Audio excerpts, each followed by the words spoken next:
Hey guys, this is Mr. H. This is question number 45 from the Regents review.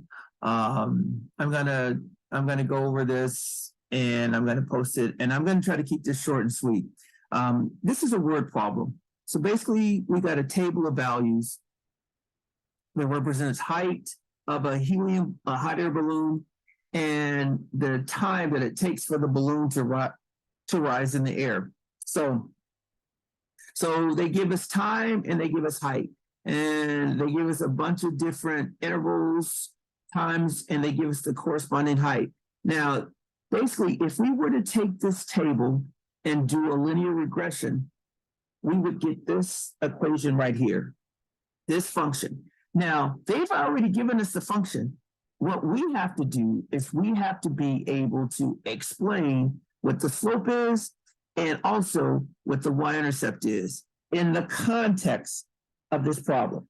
So I'm going to show you, this is always how you interpret word problems. When they ask you for context, all they're saying is, don't just give me numbers, give me the units for those numbers and explain what those units mean. So here's what we're going to do. So this is a linear function. Now, if you're not sure what it is, you should graph it. Every time you see a function, graph it. Now, what they're saying is, what's the slope? What does it mean? Actually, they're just saying, explain the meaning of the slope. They're not even telling us what the slope is. And then they're saying, explain the meaning of the y-intercept. But in order to explain the meaning, you're going to use those numbers to do that. So let's go. So very first thing I'm going to do is I'm just going to pull up the calculator, and I'm going to graph it so that you can see it. Even though I've already drawn what it looks like, I'm going to graph it anyway. So let me get rid of all of this stuff. Menu 14 to delete the variables, and then menu 15 to clean all this stuff out. I want to go to the graph. Now you notice that this window, you don't see the X and Y.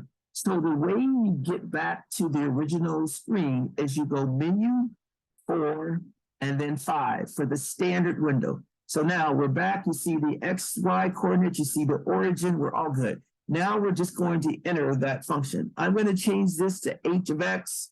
So this is going to be 30.5, which is the slope,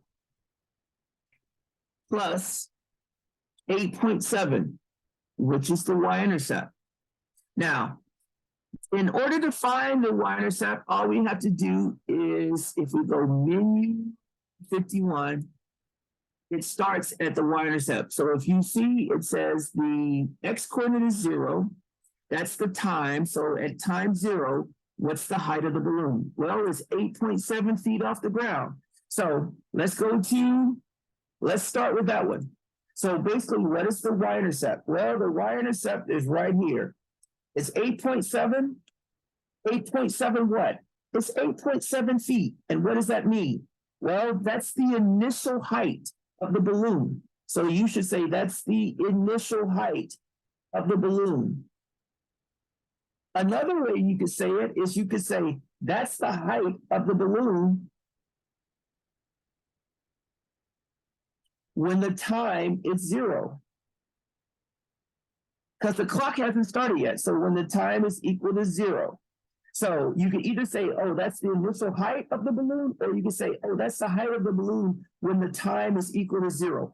These are the same thing.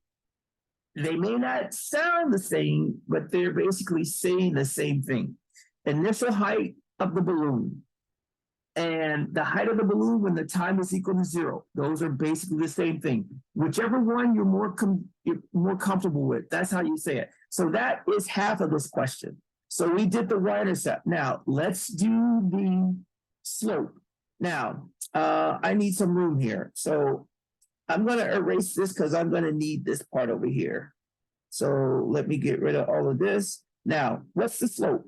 Well, the slope is the number next to the variable. So it's going to be 30.5. That's the slope.